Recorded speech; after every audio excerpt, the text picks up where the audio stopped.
Hello and welcome to our next interview. And today we have Mr. Arul Subramaniam here with us, and he is the brainchild behind Brainobrain organization, which is an organization that is like a platform to children, offering opportunities for better brain activity, for better learning, for holistic learning, and to blossom as better individuals, with a balanced brain function.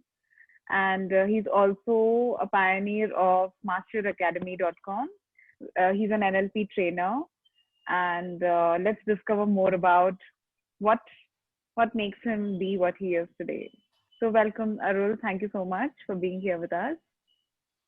Thank you so much, Purva, for inviting me. And I think it's a I really appreciate what you're doing, and making a difference to women. And I think I think when you make a difference to women, I think it's not just women; it goes to the society. So really appreciate that. And Thank you. thank you for having me. Yeah. Thanks. So we've been talking about his work. So one of the most fascinating things that I find that Arul has contributed to is Brainobrain. So it's an organization which is serving almost 2 lakh children right now in 42 countries. And the program is a very different, very unique program. And I was trying to understand how Brain functions and how is it catering so many ages of so many children of different ages. So tell us something about what made you actually start on this. Um, One thing. I think the beginning point is my father. I would say he was always interested in education. So though Mm-hmm. he had a trading business, he always spoke about education. He said, "You guys have to do something about education," and naturally that kind of created an interest in me. And I remember from a very earlier point, I was thinking of education, the difference between knowledge and skill. I would have addressed so many parents, so many children on so many stages. On every stage I was Mm-hmm. there, I would have spoken about what is knowledge and skill, right? Today, Right. primarily, we are all focused on knowledge. Mm-hmm. So, we have quarterly exam, monthly exam. We measure so much about the knowledge, but we don't worry about the skills of children. Somebody could Right. be a high achiever in school, high achiever in college, and then when they come out of school, there is, if they don't have the right skills, they can't make it to life, right? So skills are really very important. So that has been a search during my college days, I would say, during my school days also. I've been thinking about skills. So one of the quotes that Mm. I quite favorite quote for me is, education is what remains when what has been learned has been forgotten. So education is what Okay. remains when what has been learned has been forgotten. That means, so we have learned so much, we forget so much, and Mm. what remains is education. So what remains is skills. So somewhere we are thinking there should be, when I say we, me and my brothers, we are Mm. thinking of something we should do about education. That was there. Right. Then we, came across this abacus as a concept. And at the same time Okay. we were into personality development. The real education is helping a child or helping an individual identify his own skills, not just Mm-hmm. gathering knowledge but to have the skills. So we were Right. looking at all those resources. So we got to know about the abacus because it helps children to have a brain development, brain power, and then the Mm-hmm. personality skills. So then we thought, okay, let us put all that together, and we, um, came out with Brainobrain in 2003. So Brainobrain focuses on brain skills, life skills, Right. NLP skills. Right. So, so there's three things. So I thought, so brain skills, like brain skills means using left brain and right brain, both to the advantage of a child. And then life skills, the most important skills a child should have in his childhood. Before he begins, Mm. to venture into the world, he should have the skills. And then NLP skills, the skills that will help him to understand his own psychology. So these three things we brought together, and that's Brainobrain. So we all know NLP, how we can use it. I mean, we know the background and the basic of how NLP can help adults. It's like programming of your brain. But with children, how do you guys apply it, or how is it like a practical knowledge for children? That's very Right. interesting, actually. That's a very nice question, actually, because people ask me all over the world, internationally, people ask me, Arul, how come you are training children on NLP? Yeah. Um, yeah, so that's the beauty. I think children are amazing learners. So there are two things. One is we can teach to your conscious, or we can teach to your unconscious. Okay. So when you're an adult, you are saying, "Oh, teach me this." So you're very conscious about what you're going to learn. So I'm telling you, I'm going to teach you this. So I'm also telling you, this is what I'm teaching your conscious brain. So it happens very consciously. For children, conscious learning and conscious teaching happens at one level, but a lot happens unconsciously.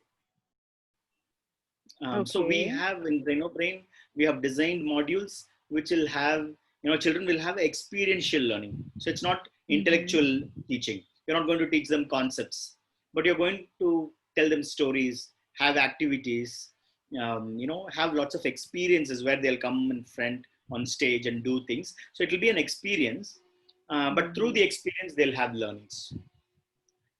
You just have Okay. to think like a child. I tell all my teachers, we have around 3,000, 4,000 teachers in Brainobrain. We tell them, when you teach a 7-year-old, you please become a 7-year-old. When you teach a 8-year-old, please become Right. an 8-year-old. And when we design a syllabus, we for a 7-year, 6-year-old, we become a 6-year-old. Um, so through Okay. experiences, we do that. Yeah, And it's very interesting. So I'm sure a good part of your work is also training the teachers, right? Because this is a complete new, different, your own, original concept.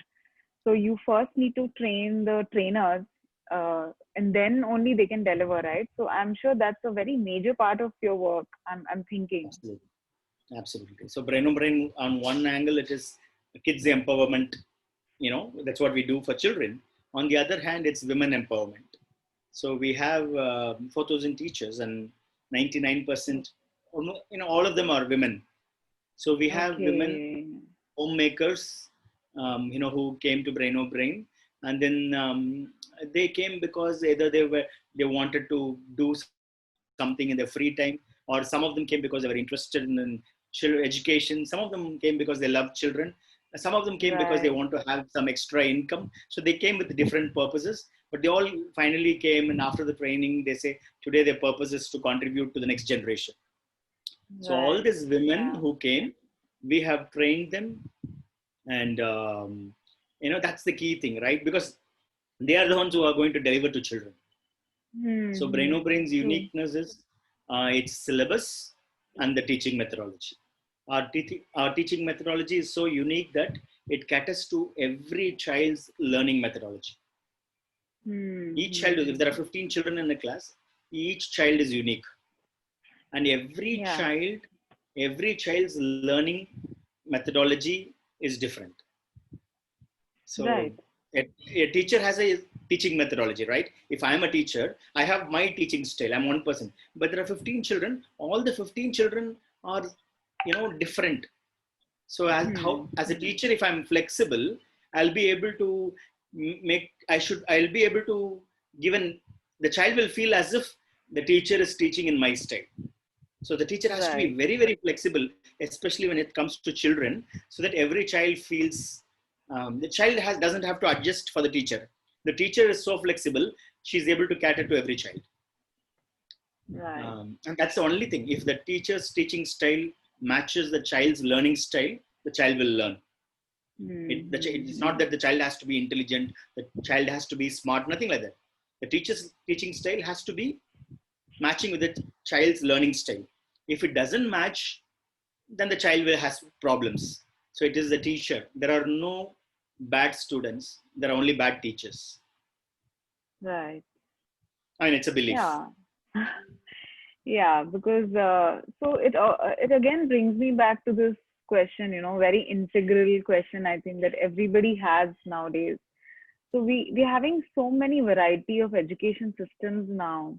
So I'd like to know what your view about our current education system is, because my own son goes to a Montessori school, and I have been actually trying and researching about Waldorf principles, and so this now you have this different international curriculum coming in. Like there's so much variety today's generation is facing, and so many options that today's children have.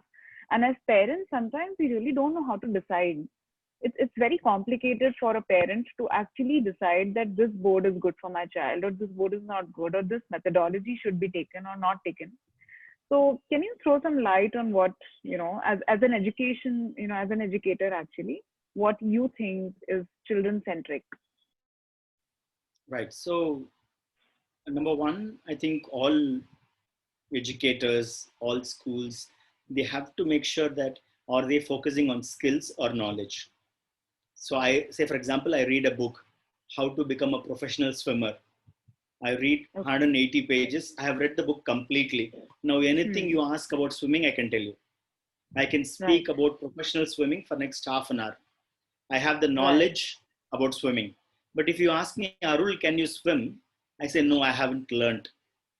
Now I have the Right. knowledge of swimming, but I don't have the Hmm. practical skill of swimming.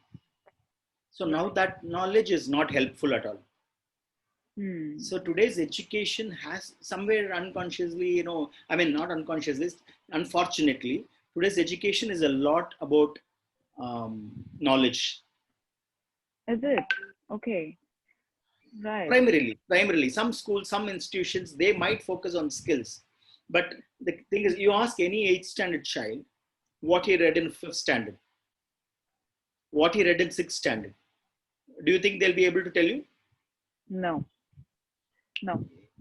They remember till the annual exam, the final exam. Next year they goes, Yeah. then in tons of subject, tons of pages, tons of books, they go into that. So what I read in 6th standard, I forgot. When I forget what I read in 6th standard, if I forget now, then what is the point of learning that? Right. So education, as I said earlier, education is what remains when what has been learned has been forgotten. So knowledge has Hmm. to be minimum. And today everything is in Google. Yeah. You ask me something, I go Google it. So and then I get the information. I have access to information always. So knowledge should be very little, but skills should be there. So skills is like today, if you see lots of children, they finish school, they finish college, and then they say, I have to attend they're looking for to attend another program. They're searching how to face interviews. How to Hmm. face interviews. I saw the other day on Google, YouTube, I saw a video. How to introduce yourself. How to Okay. introduce, please tell me about yourself. The best way to respond to, please tell me about yourself. And that had few million views. Okay. That's what people are searching. They have not got that from school. They have not got that from college. And Hmm. after school and college, if you're coming outside and searching, asking people, going crazy, I don't know how to attend the interview, then we have terrible failure. We have had a failed terribly. That's a huge thing. Yeah. Yeah. So that's where I'm thinking. So in fact, Brainobrain has that. Brainobrain, we are focusing on skills. We are telling to every parent in Brainobrain, every teacher in Brainobrain, that your skills are more important. Right. If your child is in 5th standard and he 4th standard, and somebody calls and your child picks up the telephone, and then he knows to talk to this gentleman in Okay. a way that the other person says, is your child in 5th standard? Oh my God, he was so, he knew how to talk to me. Right. Then, you know, that means your child has got the skills. So I'm really curious here. So tell me, what skills are you, as an institute, what skills are you all focusing on? What is the priority, like, age-wise? So maybe if we are talking about children from, 6 to 10, that's the primary, or what do you, the, just post-kindergarten. So what are the skills of that age group that you guys focus on? Right. So one is curiosity. Children are Okay. naturally curious. Children are naturally curious. They come with asking questions. They ask questions Right. in all directions. Every child is curious. But the first Hmm. thing, as soon as they get into the school, is they'll stop becoming curious. They stop, so that somewhere, Yeah. it's not enriched. So the key thing skill is, if children are curious, curiosity is directly proportional to learning. If I'm curious about people, Yeah. I learn from people. If I'm Right. curious about places, I learn about cultures. So curiosity is the key for learning, right? So Right. curiosity, is your child curious? Hmm. That's one measure. When you say Hmm. things, when you tell things, is your child ready to listen to it? Does his Right. eyes, brighten up when you give him new information? Yeah. Naturally, children are like this. So that has to be, um, we have to encourage that and nurture that. So curiosity, listening, Hmm. and confidence, joy in self-expression, Okay. self-esteem. Otherwise, the child will, they grow up thinking what others will think. Definitely. Yeah. And that is the biggest thing that, always holds them back in life. How can you tell them that in the childhood itself not to worry about what others think about you, and tell the child that, hey, you are unique and you don't have to be compared to another child? Right. All this can, that if you give it unconsciously to the child will grow up in life as if nothing to worry at all. So So the with a 8-year-old or with a 9-year-old or maybe 6-year-old, how do you work on self-esteem with those children? I mean that age children. very simple, people have to give them appreciation. Parents, Okay. teachers have to appreciate the child for his uniqueness, his or her uniqueness. Today, what happens Right. is, we appreciation becomes like a formality, for a custom. We say good job. We don't mean Hmm. anything. We don't know. The child doesn't know what you mean. When you say good job, Yeah. the child doesn't know what you meant. Yeah. And that Right. appreciation doesn't even go inside. So Hmm. when we have a very genuine appreciation with evidence, now the child is going. So even if I get 40 marks, and somebody has got, out of 100, I got 40 marks. Somebody has got 80. You have to give me a reason to feel acknowledged in that classroom. Yeah. I got only 40, but somebody has got 80, 90, 100, doesn't matter. But you have to give me at least one reason so that I feel acknowledged and positive about myself. It could be my handwriting, it could be my books are tidy, it could be my confidence, anything. Right. True. So so today what happens is, the child who gets 40, 50 feels bad. And everybody Hmm. asks him, how many marks did you get? Why your marks are so less? Yeah. And when we all know that marks alone are not that important.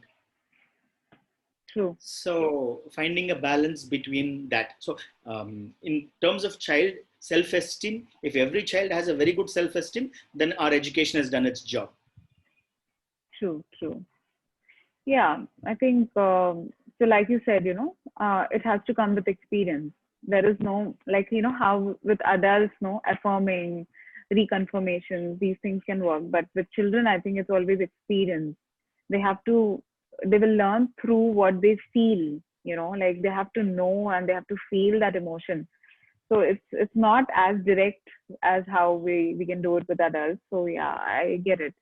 Yeah, so I think your trainers are trained with that and all of it's like a process, right? Yeah. If my child has a low self-esteem, it's my mistake. 100%. Yes, yes. Because I have not appreciated him. If I had appreciated my child, then he is going to say, I have talents. He is not going to judge himself. So as teachers, as parents, we should not be judging our children. Right. So So so for teenage children, like, okay, so we were talking about age groups. So we were talking about 6 to 10 age group of children, and you said self-esteem, curiosity, expression, self-love. These are the skills that you guys focus on. So now if we are talking about adolescent children, 12, 13, 14, 15. So what skills would you focus on for those age group children? It's the same thing. I think same skills, that Okay. is relevant to everybody. But the methodology of how you give is important. Okay. The Got it. the teacher has to build rapport with the children. The teacher has to Mm-hmm. be a very influential person. If you're not Right. influential, teacher is not influential, children will not learn from the teacher. Right. So the teacher has to build rapport. Today, unconsciously, most teachers say, I say learn it. You have to learn it. There's more authority, but authority Yeah. doesn't work. Authority might Right. give, temporary results, but teachers who really, really, inspire you are the ones who had a great capacity to build rapport with the students. So if Yeah. I ask you, for example, you would have had 50 teachers, 100 teachers in your life. If I ask you who's the teacher that comes to your mind first, will be the teacher who really had that great understanding and bonding with children, right? Yeah. Definitely. Absolutely. That's the teacher. So today, all teachers have to learn how to build rapport with children. Right. Rapport is a climate of trust and understanding. So rapport is a Right. climate of trust and understanding. As a teacher, I should know how to build that climate of trust and understanding, which means I trust my children and my children trust me. I have an understanding where if I tell them, they will do it. Right. So then they say, oh, my teacher is excellent. True. So that should be the key operating system. Right. So tell me, what is the most challenging thing that you face with children? I mean, in your work, in your background and profession. I would say, honestly speaking, there is no challenges at all. Children are Oh, very brilliant. interesting. Really, really, Oh, children are brilliant. Because, see, Brainobrain is not a compulsory education. Schools compulsory. Schools, if the headmistress or teachers say, you get out of the school, come tomorrow with your parents, parents will come and stand outside the school. Because it's compulsory education. Brainobrain is not compulsory. If it is not interesting, if it is not captivating, next week the child will not come for Brainobrain. So Brainobrain has to be mm, interesting, and Brainobrain has to add value. So one thing that we strongly believe is this has to add value to every child. So this right, has to add value to every child. So what we make sure is we make sure that this is a very powerful experience. We think in the shoes of a child, and it's a very powerful right. experience. So every child loves Brainobrain. So we love them, and there is no challenge. If you think there is what is one challenge, probably it's a limiting belief of a child. Children Yeah, thinking that I can't do. yeah. They have a limiting belief. I am not Um, skilled. I am not confident. right. So when they have that belief, Also, yeah, true, true. Also, because I feel, unlike a full-time school, you guys see children 2 hours a week or something like that. So that's also one part of the challenge, the way I see it, because the rest of the time, children are with, different organizations which are not trained like you guys. So not all schools and not all families are trained and giving the children that kind of background of high self-esteem and high self-love. And with especially with so much technology now, I'm seeing so much more ADHD cases, with children having attention. Okay, fine. Understandable that in your kind of setup, they don't need to concentrate and learn, and all that is true. But attention deficit runs in all aspects of your life. So if somebody has ADHD or somebody who's an anxious child, somebody who's having these kind of issues, attention issues, which I think is much, much more common now than I was as a child. I don't remember 10, 20 years back, we guys having so many attention deficit disorder, cases than we have now. So with those kind of children, how do you guys deal? Because you all are seeing the child only 2 hours a week. Of course, I know, that's how a therapist is. We see children like just once a week or once in 10 days, but it makes an impact. I get that. But still, to make that child feel happy about himself, believe in themselves with that kind of approach, how does it work? absolutely. I think one is ignorance is bliss.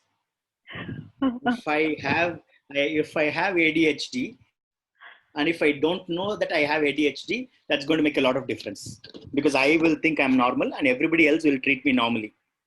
Okay. So even if the child has ADHD, if a parent decides to teach the child normally, the child can recover fast. Right. That's a psychological approach to it, right? So Yeah. Yeah. others, they make me believe that I have some problems. So ignorance is True. bliss is so what we do is, number one, you're coming to one part of your question, which is 2 hours a week is our class, and every day the child should practice for 15 minutes. Okay. So that's key. Because it's not knowledge, it's like music, it's a skill. Right. So the child has to practice the Brainobrain lessons for 15 minutes every day, just 15 minutes, so that until he comes to the next class, he is continuing that. Children who don't have concentration, they become an Mm-hmm. expert in concentration. Okay. So what we basically do is we make children expert in concentration. Children who have problem in listening, they become expert in listening. So, for example, I'll tell you, there's a child in Bangalore. He was, excuse me. So he had eye and hand coordination. For example, the teacher Okay. is writing, on the whiteboard. He has his book here. He sees the first word. He bends down, writes the first word. Now he looks up. He doesn't know where to look. He goes around like Okay. this. And then the teacher again says, look here, look here. You are here. And then he looks down. Now he doesn't know where to look. The teacher says here. So Okay. then he knows. So he had hand coordination. And you'll not believe, after 2 levels of Brainobrain, after 6 months of Brainobrain, he came out of that problem. But before coming to Mm-hmm. Brainobrain, he came out of 5, 6 schools. The schools told him we cannot teach him, Right. basically, because he was not able to even look at the board. He lost track of where he was looking 1 minute ago, wherever he Mm-hmm. was looking. Next time, after that, he takes his look away and then comes back. He doesn't know where to look. So Right. some 5, 6 schools told him it's very difficult. So he had to keep on changing schools.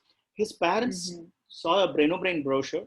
They said, "Oh my God, it helps them to develop their brain power, concentration." So they came to Brainobrain, and Jyoti is a teacher. She taught this kid.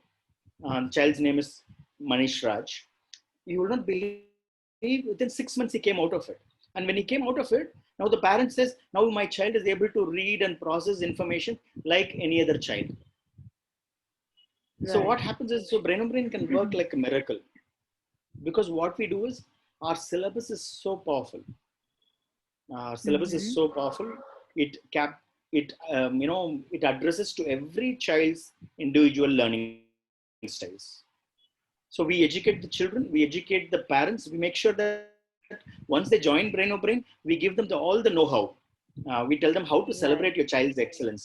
We tell them how to encourage your child, how to give your positive belief system to a child. We do all of that we can, but that's a small population that we are doing.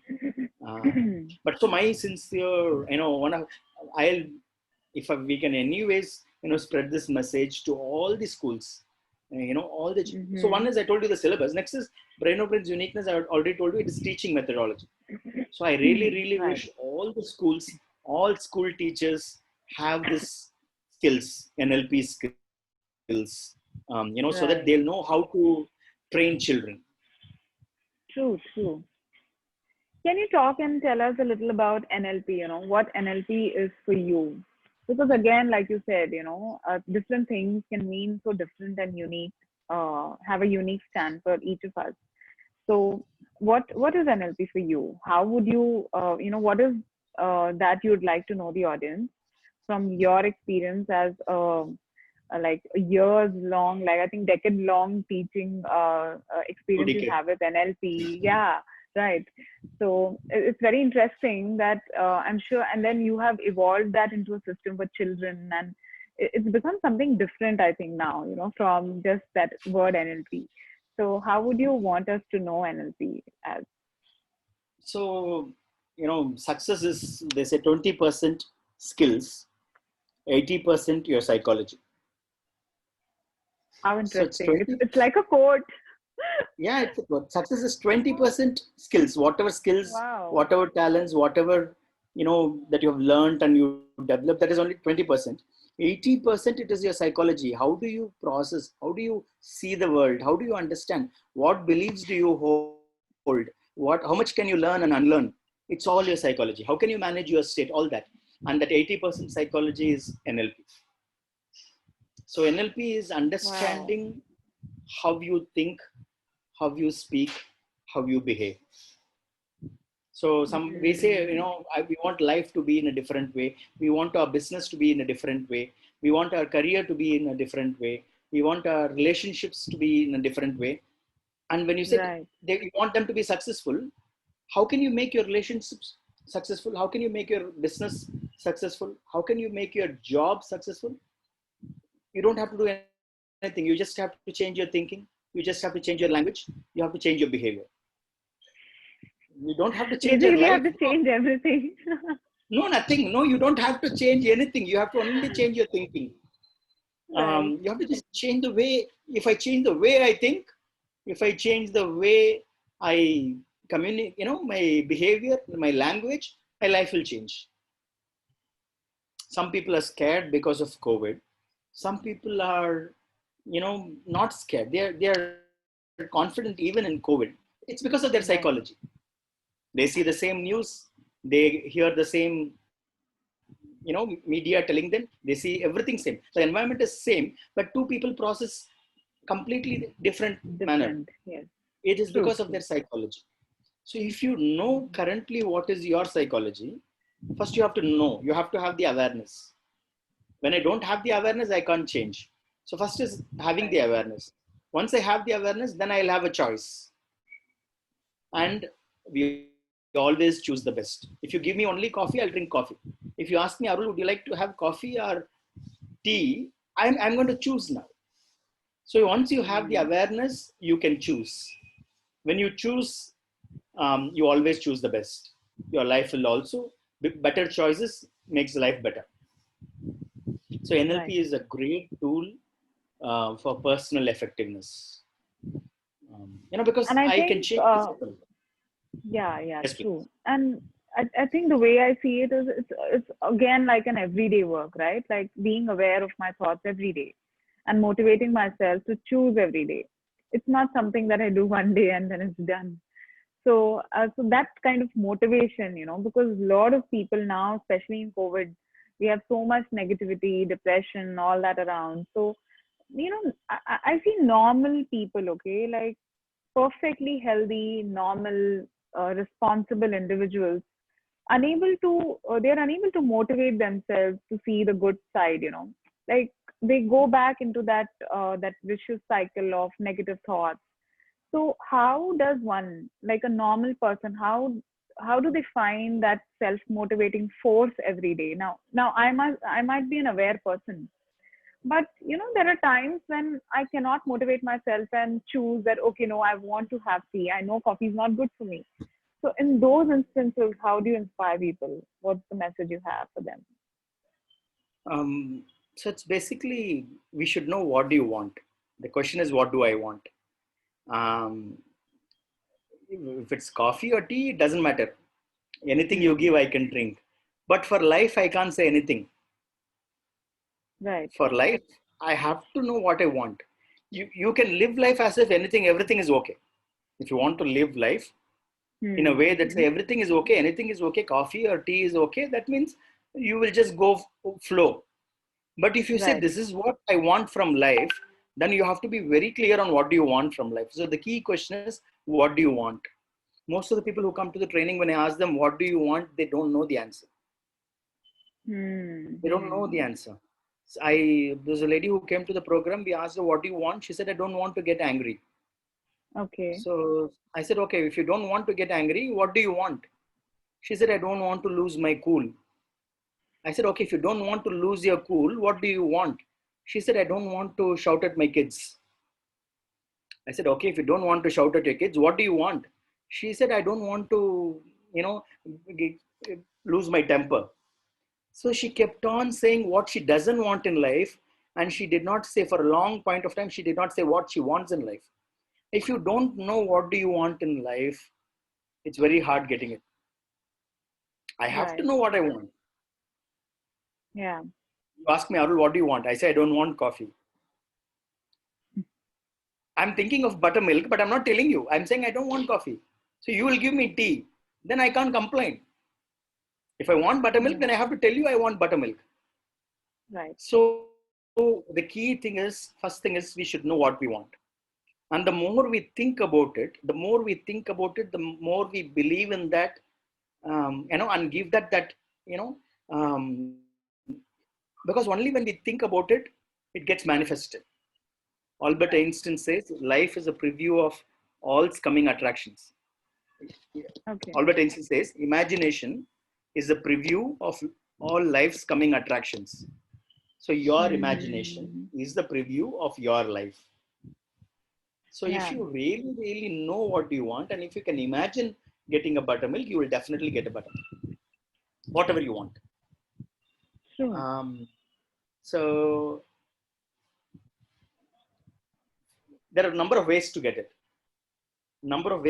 But first thing is knowing what you want. One thing that people do is they get desperate about it. If you're Okay. desperate, you will not get it. You should want it. You should really, really want it. You should love it, but you can't become desperate. Right. Desperate is, say for example, I want to have a coffee in the morning, 6 o'clock. I say, I really love to have coffee in the morning. I really, really wish. Uh, but if I say I'll go crazy if I don't get coffee, then you're desperate.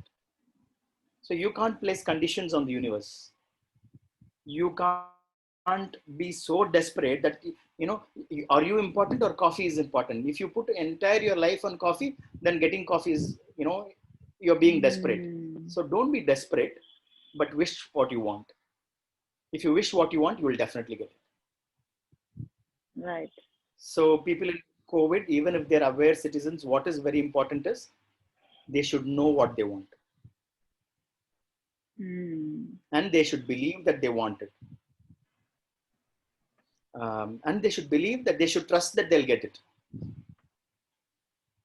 All this small looks like small, points, but they mean Yeah. a lot. I can talk Of about each one course. of this for another one day. Yeah. I know. Because, yeah, because it's like steps, awareness and then having clarity on what we want.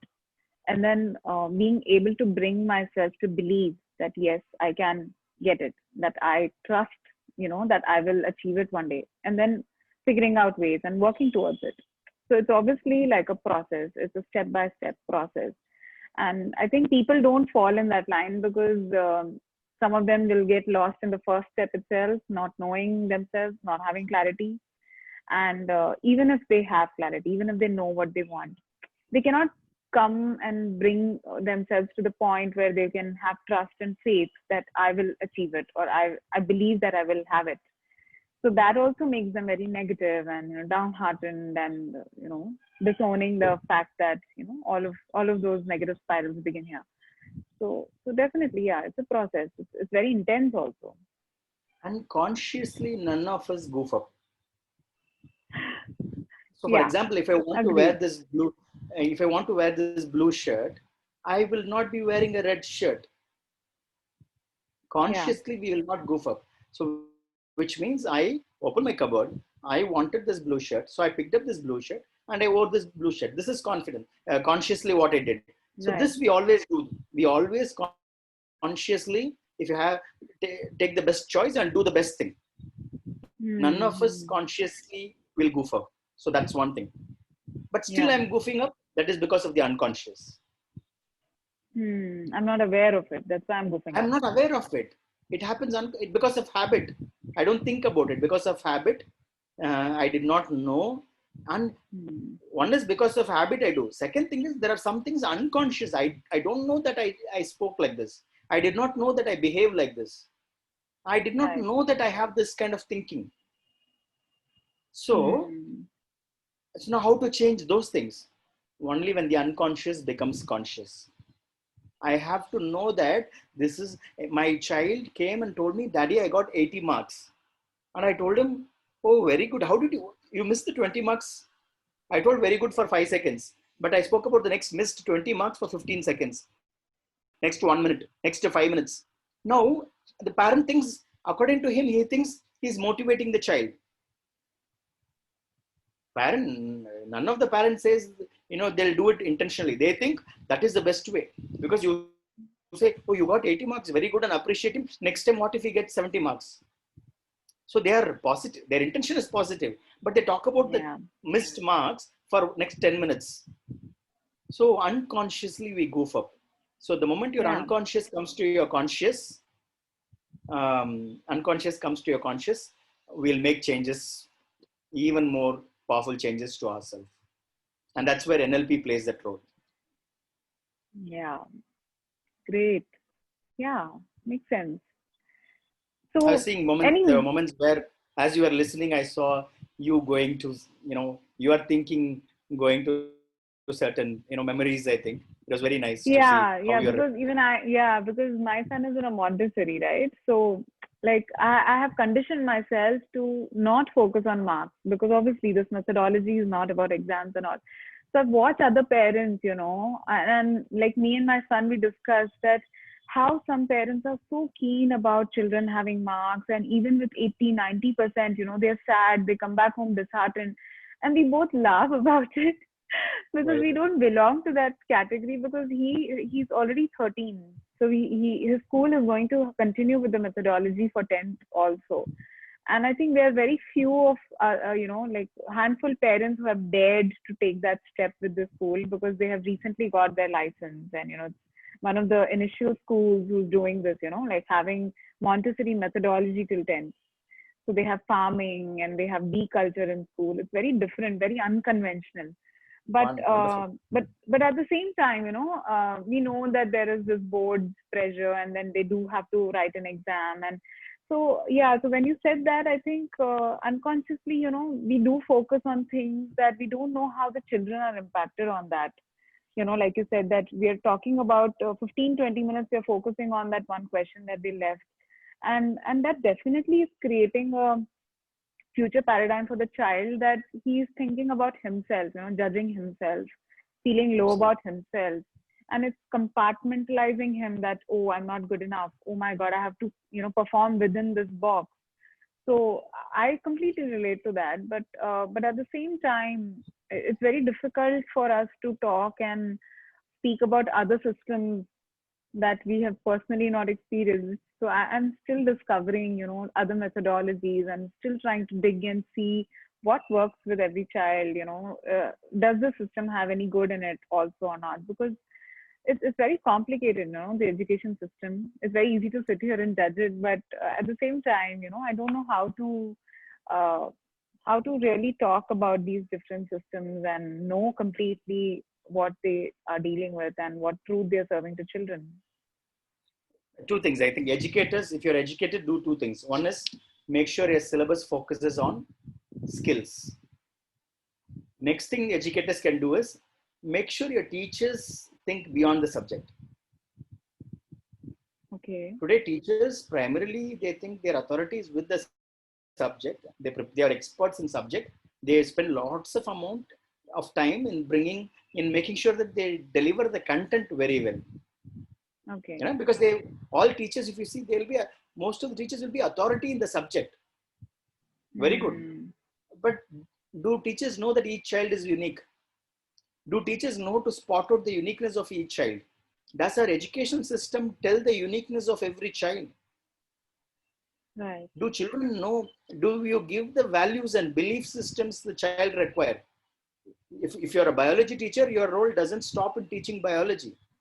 You have to also contribute to the psychology of the child.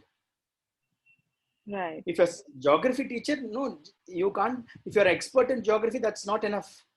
You have to, influence the belief system of a child. So all teachers, if they know to cater to the psychology of children, they will hugely contribute to the next generation. So that is one thing. Yeah. So educators focus, number one, focus on skills in your syllabus. If it is very knowledge oriented, make it skills oriented. Number two, give, check, give tools like NLP to your teachers. If your parents, what should I do? Just make sure your child has a very good self-esteem. Yeah.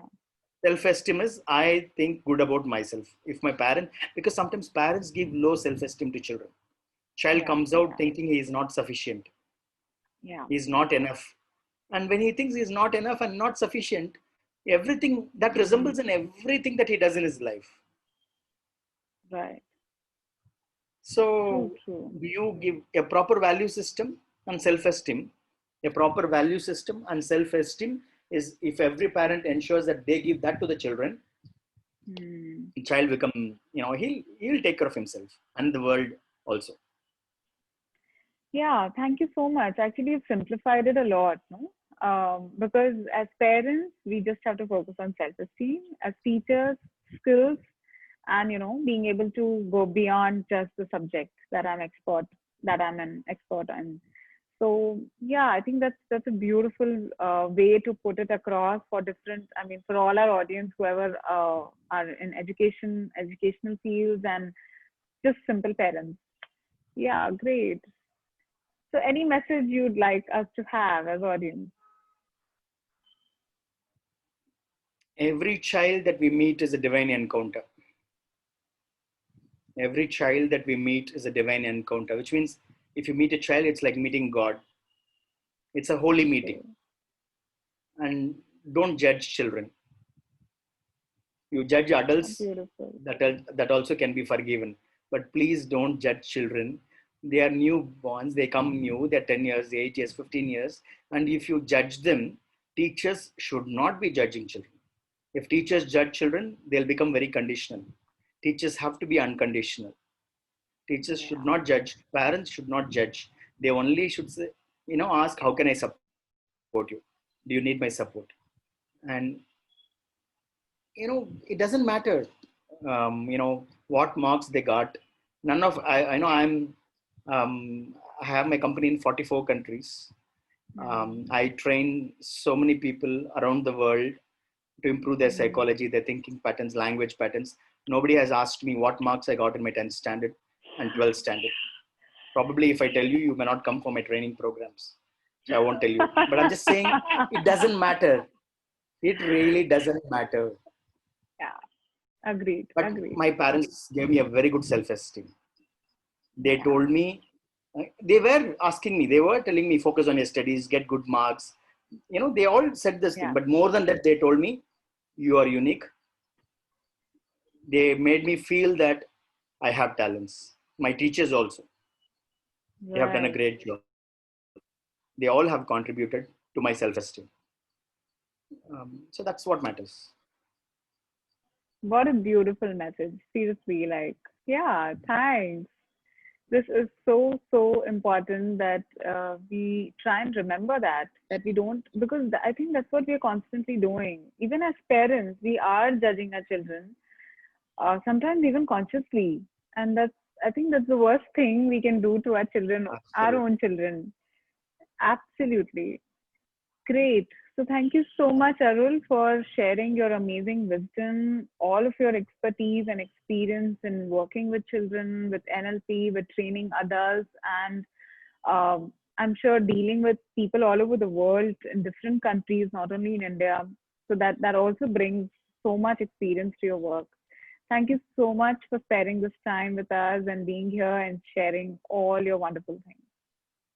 Thank you. And I thought I'm going to share something, but I think I have lots of takeaways from this interview also. Interview as well, because Okay. some things that have, you know, some things have surfaced in me. So the way you appreciated, the way you asked questions, you definitely were curious, and you had a joy in listening. So that's, Mm. I think that's the key. Only then Yeah. I forget myself and speak so much. So thank you for that passionate listening. You have surfaced some key thoughts in me. So ending on a nice note. I'm in a better place than I was when I logged in. Thank you so much. Wow. Thank you so Absolutely. much. Interesting. Great. Thank you for being here again. Thank you. Bye bye.